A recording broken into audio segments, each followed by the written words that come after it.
c'est toujours difficile de déterminer ce qui se passe, puisque ce qui se passe précisément est en dehors de toute détermination. Je veux dire par là que 20 ans, disons, séparent les deux ouvrages. Le premier ouvrage que j'avais consacré à Deleuze et que j'avais achevé dans les années 91, je pense, 92, et donc ce deuxième Deleuze qui répète le premier, mais d'une manière tout à fait étrange. Enfin, je veux dire par là que on pourrait considérer qu'un premier texte, et en l'occurrence il s'agissait de mon tout premier livre, on peut donc considérer qu'il pourrait y être question d'une parole originale dans le sens où il s'agirait autant d'un original que de quelque chose qui commence, enfin de quelque chose qui se tient au bord, d'une expérience qui n'est précédée par rien, si je puis dire, dans la nouveauté de ce qui se dit et de ce qui n'est soutenu par aucune antériorité, avec cette liberté, cette possibilité libre de parler, d'écrire, qui ne se travaille que sur des éléments de rencontre. Rencontre au sens où ça ne s'adosse pas à des préalables, et il y a eu donc effectivement une rencontre qui a été une rupture dans mon existence, la rencontre de Deleuze. Donc on pourrait considérer en effet qu'il y aurait une origine, un début, un commencement, les trois termes n'étant pas tout à fait identiques bien sûr, donc quelque chose qui renverrait à une espèce d'originalité du propos aussi. Et puis 20 ans plus tard, un autre ouvrage, toujours sur Deleuze, et qui lui aussi s'enracine du moins prend son essor sur la base de quelque chose qui est de la parole de Deleuze lui-même. Je mets en exergue une proposition de Deleuze sur cette espèce de boyau obscur que constituerait la philosophie. Et donc on pourrait par là avoir le sentiment qu'il s'agirait d'un second travail qui ne se pose plus au commencement, qui ne serait plus quelque chose qui renverrait à de l'original, mais plutôt un propos qui se tiendrait à la fin, qui adviendrait dans une forme de répétition, qui pourrait être une espèce de représentation finalement, une espèce de reprise, une reprise comme chez Hegel, qui adviendrait au moment où l'oiseau de Minerve prend son vol, quand tout est achevé. Donc oui, on pourrait se demander qu'est-ce qui se passe, pourquoi est-ce que je remets, je répète, je reprends cette expérience qui suppose là un décalage d'une vingtaine d'années, et un décalage qui pourrait donc se prétendre, ou du moins prétendre à quelque chose comme un aboutissement, quelque chose qui serait du coup une parole sur Deleuze, ou un exercice en tout cas de répétition qui pourrait clore, achever, selon quelque chose qui n'est plus le début, comme c'est le cas de, par exemple, l'évidence cartésienne qui, elle, s'initialise dans une forme de question qui consisterait à dire comment commencer. Ça ne serait plus cette question comment commencer, l'évidence du commencement, mais ce serait cette obscurité de la nuit qui tombe et qui donne à l'oiseau de Minerve la possibilité de son envol, et donc de façon hegelienne,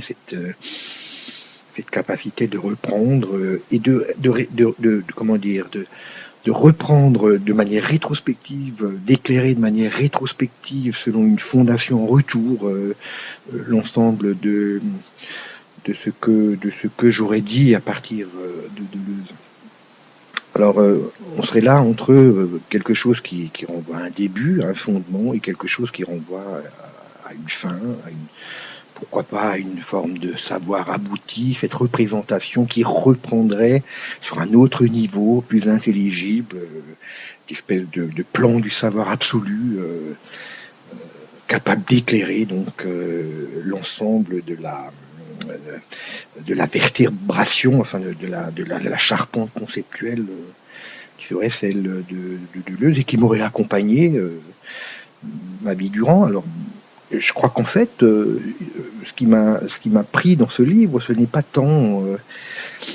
la volonté de rejouer quelque chose 20 ans après, ça n'est pas tant le discours qui prendrait son essor et qui prendrait son essor et en tout cas son intensité à partir de la fin. C'est ni le début ni la fin qui noue mon rapport à Deleuze, ce serait plutôt quelque chose qui serait redevable du milieu. Pour autant que Deleuze, précisément, est une philosophie du milieu, est une philosophie qui prend qui se compose ou qui consiste à partir de ce qui échappe autant à une origine qu'à une fin. Et voilà. Et donc du coup, ce second livre sur Deleuze n'est pas un ouvrage qui aurait l'ambition de clore le parcours qui est le mien, de poser un point final qui serait un point rétrospectif, qui serait un point capable de mettre en évidence à partir des finalités abouties l'ensemble du parcours qui aurait été effectué de manière alors du coup circulaire. Pas du tout ça, puisque là peut-être rien ne se passerait et que si quelque chose s'est passé, cela, en tout cas pour moi, pose la question de comment passer, enfin, quelque part. Comment passer quelque part autrement qu'au fond, par un interstice, par un milieu. Par un milieu qui n'est redevable ni d'un début ni d'une fin, mais qui s'ouvre et dont l'ouverture fait événement. Et donc c'est ça, du coup, qui m'intéresse chez Deleuze. Qu'est-ce qui s'est passé et qu'est-ce qu'un événement? Et donc on sait bien que pour Deleuze, ça n'a rien à voir avec la profondeur inaugurale de ce qui pourrait commencer par soi-même, et ça n'a pas plus à voir avec l'achèvement terminal d'une totalité qui, à la fin, adviendrait dans la promesse de toutes ces articulations annoncées. L'événement, ce n'est pas quelque chose qui est inaugural. L'événement, ce n'est pas non plus quelque chose qui serait terminal. Et du coup, on comprend bien pourquoi Deleuze définit l'événement comme une surface. Et si je parle là de cette idée de surface, c'est parce que précisément la surface, au sens où Deleuze l'envisage, est une surface qui se déploie indépendamment de toute profondeur. Cette surface, en tant qu'événement, n'est événement que parce qu'elle est suspendue selon des opérations qui ne sont pas du tout redevables d'un commencement, qui ne sont pas du tout redevables de quelque chose qui serait recouvert par la surface, de quelque chose qui ferait fond, qui serait une raison, un fondement premier, et donc un processus pour lequel il consisterait de rechercher de manière méthodique, scrupuleuse, l'ordre des raisons. On n'est pas dans cette nécessité cartésienne de fonder, ni dans cette entreprise kantienne de dégager les conditions critiques d'un discours. Deleuze situe l'événement sur un plan qui est un plan que dans Logique du sens il envisage sur le mode de la surface, par opposition, et je sais, par opposition ne serait pas juste d'ailleurs, puisque cela supposerait que l'opposé en tant que tel se tient là, sous la surface. C'est pas une opposition à la profondeur, ce n'est pas la surface qui se jouerait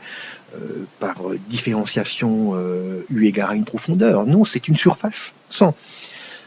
profondeur. C'est une surface qui gagne par les bords. C'est une surface qui prend et qui s'étend, qui rentre dans des extensions purement, comment dire, purement stratigraphique, enfin quelque chose qui renverrait peut-être à des effets. Et c'est pour cette raison que sans doute Deleuze associe dans Logique du sens la notion de surface à celle d'effets, des effets incorporels. Je vais prendre un exemple pour me faire entendre. Lorsqu'on considère un rideau transparent et que on le secoue, ce rideau ondulé va, comment dire, réaliser des effets de moirée, des effets de triangulation, des effets de géométrisation, mais qui ne sont pas, comment dire, qui ne sont pas inscrits sous le rideau, qui ne renvoie pas à une profondeur, à quelque chose que le rideau pourrait cacher. Non, en agitant le rideau, les pas de la maille entrent en interférence et du coup vont déployer tout un univers toute une géométrie virtuelle qui ne se saisit pas en référence à la profondeur des causes. On est dans le pur effet, des effets virtuels qui sont, dit Deleuze, incorporels précisément, puisque on ne pourrait les expliquer ou les envisager à partir de causalité matérielle, de causalité qui pourrait s'inscrire dans une substance quelconque. Enfin, ça n'existe pas comme de l'être. L'effet de moirée n'est pas un être. L'effet de moirée, ce n'est pas une substance. C'est un pur événement, c'est un pur effet incorporel qui quelque part, comment dire, suscite au moins dans le regard de l'enfant que nous ne cessons d'être, cette question, comment ça se passe, qu'est-ce qui s'est passé. Et donc c'est peut-être bien dans cette question-là, en effet, que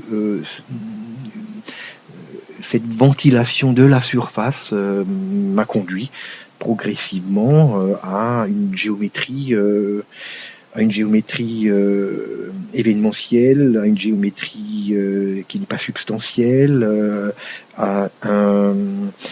des approches de l'espace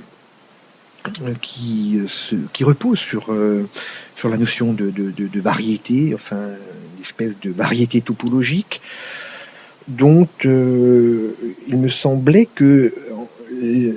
le chiffonnement, le moirage pouvaient en effet faire appel à des trajets extrêmement singuliers, comme le montre une feuille de chou dans sa manière de se fibrer, de se retasser sur elle-même, de se reployer et de prendre une forme de répartition non seulement fibrée, mais pour ainsi dire labyrinthique.